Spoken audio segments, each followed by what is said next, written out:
The iron bolt of the front door slammed home, but it was a hollow victory against the roar of diesel engines that made the floorboards vibrate like a dying pulse. Shelbi watched through the cracked window pane as a massive steel blade leveled her father's hand-carved dovecote, sending a cloud of white feathers and cedar splinters into the soot-heavy air. In her trembling hand, she clutched a legal notice stamped in the color of dried blood, a document that claimed her home no longer belonged to her, signed by the very man she had spent her life honoring. Outside, the foreman didn't look at the house. He looked at his watch, a cold smirk playing on his lips as the excavators began to pivot toward the porch.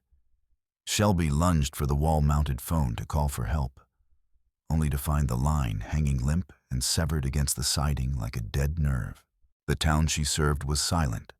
The law had turned its back. And as the first blow of a sledgehammer shivered the foundation, she realized the person who had truly destroyed her wasn't standing in the yard. They were already buried in the family plot. The bell clanged through the hallway, its rusted tongue vibrating against the metal casing, and the children bolted from their desks like startled birds. Only Lila stayed behind, her fingers tracing the edge of a torn notebook page. "Miss McCoy," she whispered, "my ma says the mine's coughin' again." Shards of coal dust clung to her eyelashes, and when she blinked, they left smudges like bruises beneath her eyes. Shelbi wiped her sleeve across her forehead, the fabric coming away streaked with grime. The air in the classroom hung thick, not just with the usual haze of chalk and sweat, but with something heavier, something that settled in the lungs like wet ash. She crouched beside Lila's desk, the wood groaning under her weight. "Your ma's right," she said, keeping her voice low. "But we don't talk about it here." Outside, the whistle at the pit shrieked, a sound that always made her teeth ache. The children flinched in unison, their shoulders hunching toward their ears. Shelbi pressed her palm against the windowsill, feeling the vibration of the machinery through the glass. A crack ran jagged down the pane, splitting the view of the slag heap in two. One half a mound of blackened rubble, the other a sky the color of old bruises. "Miss?" Lila's voice was thin, barely audible over the distant rumble of the conveyor belts. "What if it collapses again?" Shelbi exhaled through her nose, the breath coming out in a slow, controlled stream. She didn't answer. Instead, she reached into her pocket and pulled out a crumpled handkerchief, pressing it into Lila's hand. "Wipe your face," she said, "and tell your ma I'll bring extra bread tomorrow." The girl nodded, her fingers tightening around the fabric. Somewhere down the hall, a door slammed. The sound echoed like a gunshot. Shelbi stood, her knees popping in the silence of the emptied room.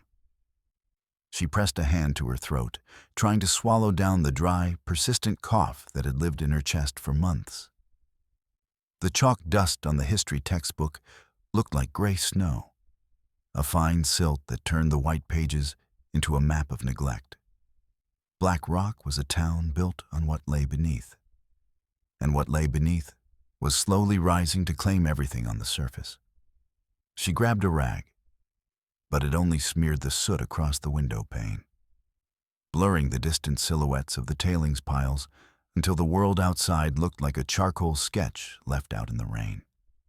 She walked to her old pickup, the engine turning over with a reluctant groan that mirrored her own exhaustion.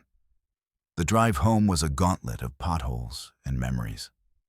As she turned onto the dirt track leading to the McCoy farm, the silence of the valley felt wrong. Too heavy, like the air before a storm that never breaks. The house sat on the rise, a white ghost of a building with peeling paint and a wraparound porch that had seen better centuries. Something white fluttered against the dark oak of the front door. Shelbi killed the engine. She sat for a moment, her hands still gripping the steering wheel. Her knuckles were white, the skin stretched tight over bone. She stepped out the gravel crunching under her boots with a sound like breaking teeth. The paper was held fast by 3 heavy metal staples. At the top, a stamp the color of dried blood screamed. Seized. The words blurred. Immediate eviction. Transfer of deed.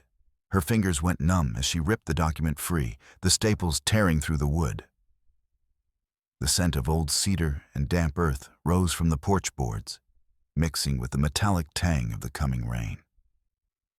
She crumpled the paper in her fist, her jaw tight enough to ache. This house was her skin. This land was her blood. And someone was trying to peel it away. "Miss McCoy?" The voice came from the foot of the steps. 2 men stood there, their silhouettes sharp against the fading light. They wore the tan jackets of the county sheriff's office, but they stood with the stiff, impersonal grace of debt collectors. One of them held a thick folder tied with twine. "We have the ledger, Shelby," the older one said, his voice a flat monotone that didn't match the pity in his eyes. "Your father, James, didn't leave you a clear title. He left debts, deep ones." He climbed the steps and handed her the folder. Shelby didn't take it at first. She looked at the man's boots, then at the horizon where the Milton coal chimneys were beginning to belch their nightly offering of smoke. When she finally took the folder, the weight of it nearly pulled her down. "Gambling," the man whispered, as if the word itself were a contagion. "Underground games." He put the north pasture up first, then the woods, then the house. Shelby felt a surge of bile in the back of her throat. She looked at her father's signature on the top sheet, a sprawling, confident hand she had once associated with strength. Now it looked like a confession. The men didn't stay long. They retreated to their car, leaving her alone on the porch with the ghosts of 1,000 lies. She retreated into the house, the darkness of the hallway swallowing her. In her father's study, the air smelled of stale tobacco and the ghost of cheap whiskey. She sat at the heavy mahogany desk and fumbled with the lower drawer. There was a catch, a secret latch James had shown her when she was 10, telling her it was for the family jewels. She triggered the mechanism. The false bottom popped up with a dry click. Inside lay a battered leather portfolio. Shelby pulled it out, her hands shaking so violently she had to press them against the desk to stay still. She began to read. Promissory notes. Handwritten IOUs. Each one was a jagged piece of a map that led to her own ruin. 3 hectares of timber to cover the October loss. The creekside meadow for the New Year's pot. The dates matched the weeks he had come home smiling, telling her the farm was finally turning a profit, that they were finally ahead of the curve. "You coward," she breathed into the empty room. The lamp flickered, throwing her shadow against the wall. A long, distorted shape that looked like it was drowning. Sleep didn't come. By dawn, the sound of the world ending arrived in the form of diesel engines. Shelby ran to the veranda, her flannel shirt half-buttoned against the morning chill. A column of yellow trucks was snaking up the access road, their sides emblazoned with the steel-blue logo of Milton Coal. The ground vibrated beneath her boots, a low-frequency hum that made her teeth rattle. They weren't just coming to talk. They brought excavators. They brought bulldozers. They stopped at the boundary of the north pasture. Men in orange vests spilled out like ants from a disturbed hill. Shelby didn't think. She grabbed her heavy work gloves and sprinted toward the fence line, her breath coming in ragged gasps. The first sound of metal on wood was a scream. A worker swung a sledgehammer into the corner post of the fence, the one she and her father had set 5 years ago, back when she still believed him. "Stop!" she yelled, her voice cracking. "Get off this land!" The workers didn't even look up. They were methodical, rhythmic. They tore the wire from the posts, the barbs snapping and curling in the dirt like dying snakes. Shelbi reached the man with the hammer and grabbed his shoulder, trying to haul him back. He was a wall of muscle and sweat. He shoved her off with a grunt, not even breaking his stride. "We got the permits, lady," he grunted. "Move or get run over." A massive D9 bulldozer roared to life behind him, a wall of heat and the stench of unrefined fuel washing over her. Shelbi didn't move. She stepped directly into the path of the machine, her legs braced, her eyes locked on the cab. The operator, a man with a face like crumpled parchment, didn't slow down until the steel blade was a yard from her chest. A foreman in a clean white hard hat stepped out of a nearby SUV. He smelled of expensive cologne and old grease, a combination that made Shelbi want to strike him. "This is a legal seizure, McCoy," the foreman shouted over the roar of the engine. He pulled a laminated sheet from a clipboard and shoved it against her chest. "Look at the seal. Look at the signatures. This land belongs to Milton Cole.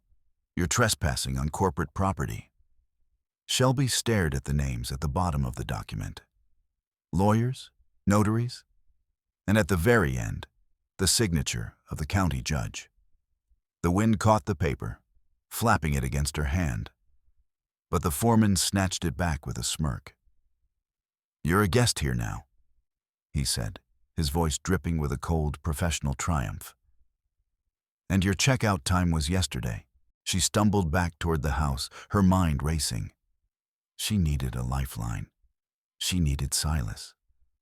Her uncle was the mine manager, a man of weight and influence.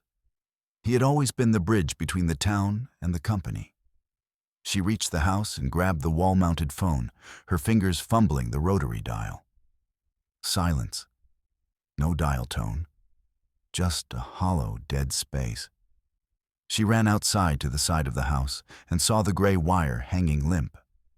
It had been cut clean, the copper core glinting in the sun like a severed nerve. A crash from the orchard sent a murder of crows into the sky. Shelbi watched as an excavator arm swung through the air, its bucket descending on the old dovecote. The structure, which James had built with intricate fretwork and cedar shingles, disintegrated in a cloud of splinters and white feathers.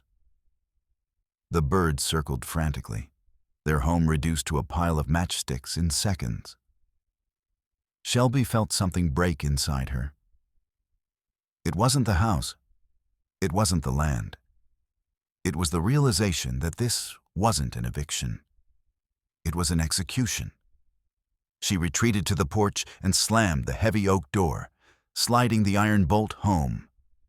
The sound of the metal meeting the strike plate was the only victory she had left. She walked through the darkened rooms, checking every window, every latch, as if she could keep out the tide with a few bits of brass and wood. She looked at the portraits of the McCoy women on the wall, hard-faced women who had survived droughts and blizzards. "I won't let them," she whispered to the shadows. "I won't." But the shadows didn't answer. The only sound was the rhythmic thud of the machinery outside, a heartbeat that wasn't her own, growing louder and more insistent as the sun began to slip behind the blackened ridges of black rock. The house felt smaller now, the walls leaning in as if they were trying to protect her or crush her. Shelbi spent the night in the study, the floor littered with the contents of the secret safe. The more she read, the more the air seemed to thin. She found a bundle of envelopes tucked into the back of the leather portfolio, the paper thick and expensive. The return address a law office in Charleston she didn't recognize. She opened the first one. The handwriting was sharp, leaning aggressively to the left. "Silas. James." The letter began. "The board is losing patience. The southern expansion can't wait for you to find your spine. I've covered the last 3 markers, but I won't do it again. Sign the barrows over, or I'll let the creditors have the house." Shelbi's breath hitched. She checked the dates. Each letter preceded a major mining expansion. Silas hadn't just known about the debts. He had been the architect of them. He had fed her father's addiction, providing the stakes for the very games that would eventually swallow the farm. He had been the one holding the leash, and James had been too weak to bite back. She spread the papers across the oak table, creating a timeline of betrayal. It was a masterpiece of corporate predation masked as family aid. Every time the Milton Coal Board needed a new access road or a drainage basin, Silas would find James at the back of the coal seam bar, offer him a fresh stack of bills, and wait for the inevitable loss. "Uncle Silas," she spat, the name tasting like ash. She didn't wait for morning. At first light, she drove the pickup down to the mine office, ignoring the "no unauthorized personnel" signs. She shoved past a startled receptionist and burst into the corner office. The room smelled of mahogany and success. Silas was standing by the window, his hand resting on the shoulder of Raymond Milton, the CEO of the company. They were laughing. Silas looked up, his smile faltering only for a fraction of a second before it smoothed into a mask of concerned kinship. "Shelbi," he said, his voice a practiced honey. "You look tired. We were just discussing the transition." "Transition?" Shelbi threw the bundle of letters onto his desk. They skittered across the polished surface, stopping short of a map of her farm that was already marked with red Phase 1 zones. "You mean the theft? You bled him dry, Silas. You fed him to the dogs so you could get a seat at this table." Silas didn't blink. He sat down slowly, leaning back in his leather chair. He looked at Raymond Milton, who gave a dismissive wave and slipped out of the room, closing the heavy door with a soft click. "James was a grown man," Silas said, his voice dropping to a low rhythmic hum. "He made his choices. I just made sure those choices benefited the town instead of some nameless bookie in the city. We're bringing jobs, Shelbi. Real growth." He reached into his desk and pulled out a checkbook. He wrote a figure, tore the strip of paper off, and slid it across the desk. It was enough to buy a small house in the city, maybe a reliable car. "Take it," Silas whispered. "Consider it an act of mercy. Move on before things get complicated." Shelbi looked at the check, then at him. The silence in the room was absolute, broken only by the ticking of a grandfather clock in the corner. She didn't touch the money. She stood up, her shadow long and sharp against the carpet. "I'm not James," she said. She left the office and drove to the gas station at the edge of town. She needed fuel. She needed a moment to think. But when she swiped her card at the pump, the screen flashed a jagged red. "Declined." She tried again. The same result. She went inside to the teller, a man she'd known since she was a girl. He wouldn't look at her. He stared at the lottery tickets on the counter as if they held the secrets of the universe.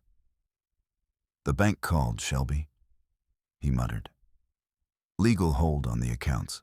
I can't help you." She walked back to her truck, the sun feeling like a physical weight on her neck. When she got home, she found the phone line wasn't the only thing severed. The power was out. The well pump was silent. The house was a dead thing, cooling in the afternoon air.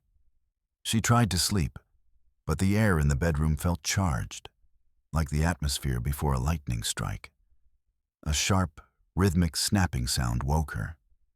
It was the sound of shingle and slate popping under extreme heat. She bolted upright. The room was orange.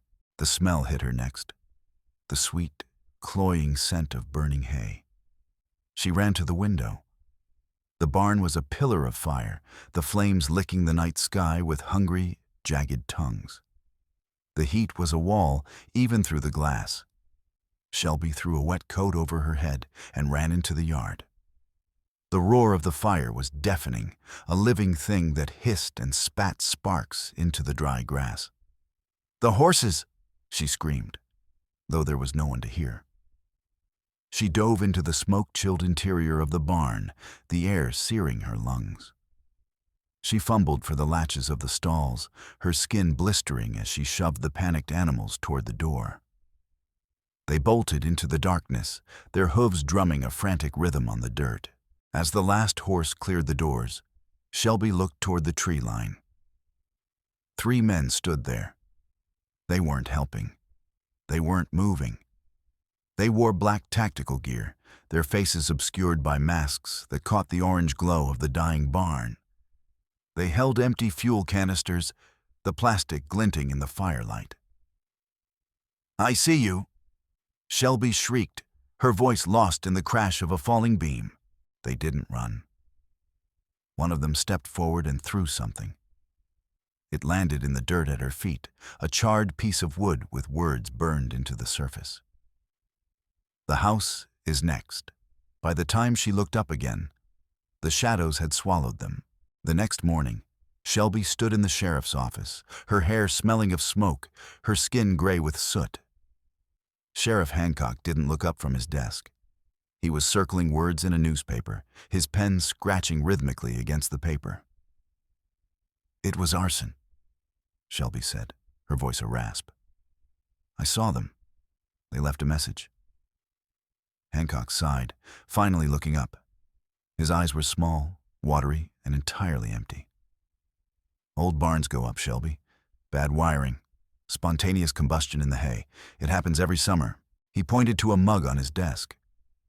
It had the Milton Coal logo on it. "Don't go looking for enemies where there's only bad luck," he said. "You're stressed. Maybe it's time to take that payout Silas offered and get some rest." Shelbi walked out into the bright, indifferent sun. She walked to the grocery store, her stomach cramping with hunger. As she entered, the bell chimed, and the store went silent. Mrs. Gable, who usually had a kind word and a lemon drop for her, suddenly found a very interesting spot on a shelf to scrub. A neighbor she'd known for 20 years stepped back, avoiding her gaze as if she carried the plague. The corporate shadow had reached past her land and into the hearts of the town. They weren't just taking her house. They were erasing her existence. She drove back to the farm and spent the afternoon in the study with a hammer and a box of long nails. She drove them into the window frames, one by one, the sound of the metal meeting wood, a grim, steady beat. The house was a fortress now, or a tomb. She didn't know which.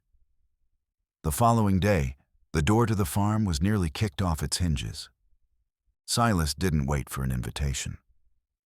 He stormed in, the scent of expensive rain-drenched wool filling the hallway. He threw a heavy cardboard folder onto the desk. It landed with a thud that seemed to shake the very foundations of the room. "You think you're a martyr, Shelbi?" Silas's voice was a low growl. "You think you're protecting his memory? Look at these." He spilled the contents. They weren't gambling debts. They were payroll ledgers from the miners' union. Shelbi's eyes scanned the columns. Pension funds, medical reserves. And beneath every unauthorized withdrawal was James McCoy's signature. He didn't just lose his own money. Silas whispered, leaning over the desk until she could see the broken capillaries in his nose. He stole from the men he worked with. He took the retirement of every man in this valley to cover his hands. If I release these, the McCoy name won't just be gone. It'll be cursed. They'll dig him up just to spit on him. He laid a fresh deed on the table. A pen was clipped to the top. "Sign it," Silas said, "and I burn these. Right now, in that fireplace." Shelbi looked at the signature. It was James's.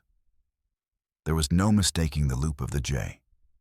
Her father, the man the town looked up to, had been a thief of the worst kind.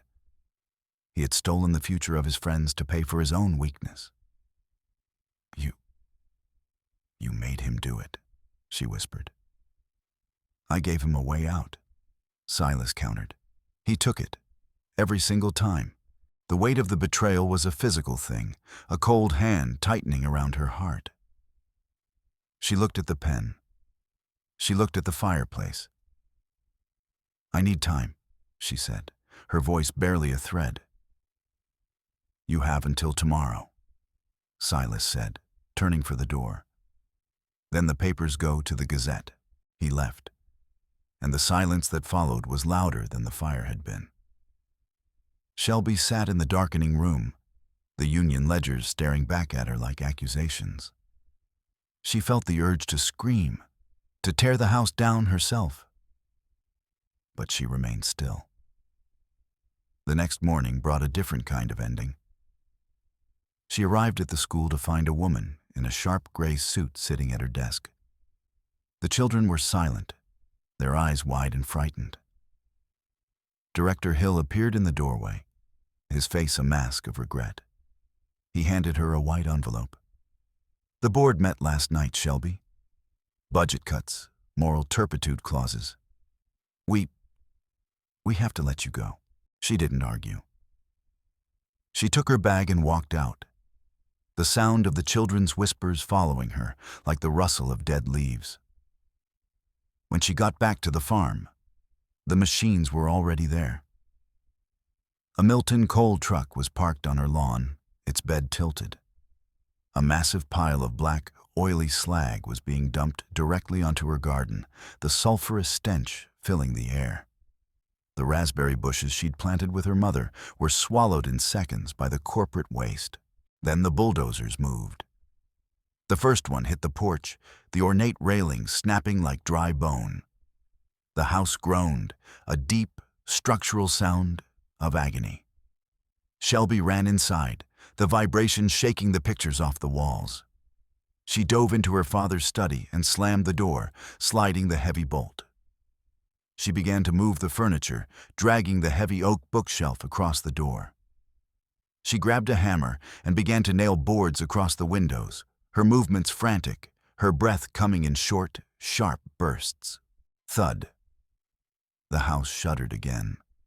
A crack appeared in the ceiling, dropping a rain of white plaster onto her hair. In her desperation, she knocked over a small side table. A hidden compartment, one she hadn't seen before, popped open. Inside was a metal ammunition box, heavy and cold. She dragged it to the center of the room. Inside weren't bullets. It was a diary, her father's personal journal. She opened it to the last entry. Silas came again tonight. The writing was shaky, desperate.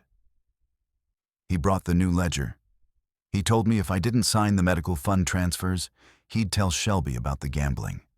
He's using the company's shell accounts to wash the money. "I'm a ghost, Shelbi. If you're reading this, look at the bottom of the box.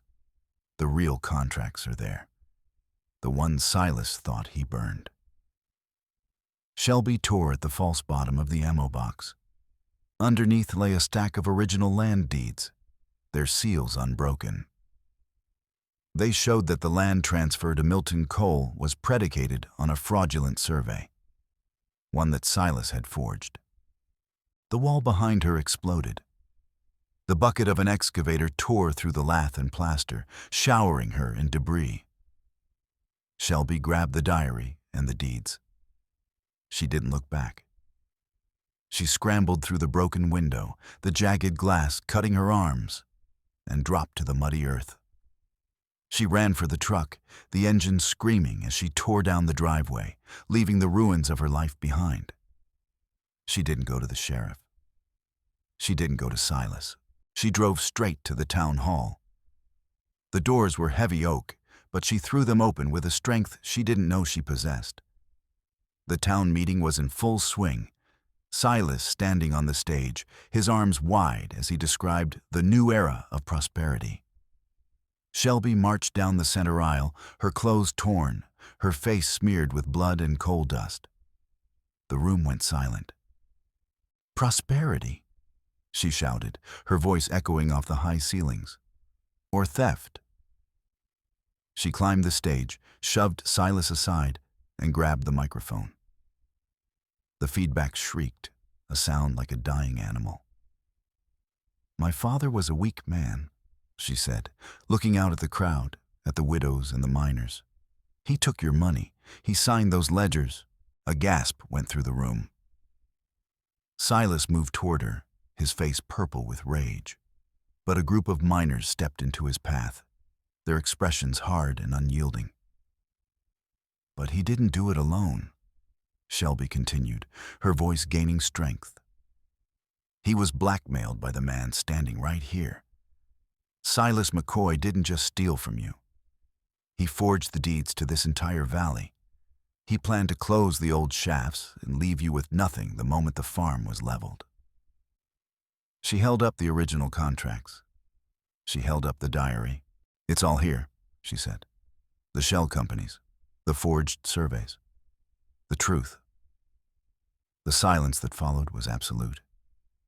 Then it broke. Not with a shout, but with the low, ominous rumble of 100 men and women realizing they had been betrayed by one of their own. The union lawyer, a man who had been marginalized for years, stepped forward and took the papers. He scanned them, his eyes widening.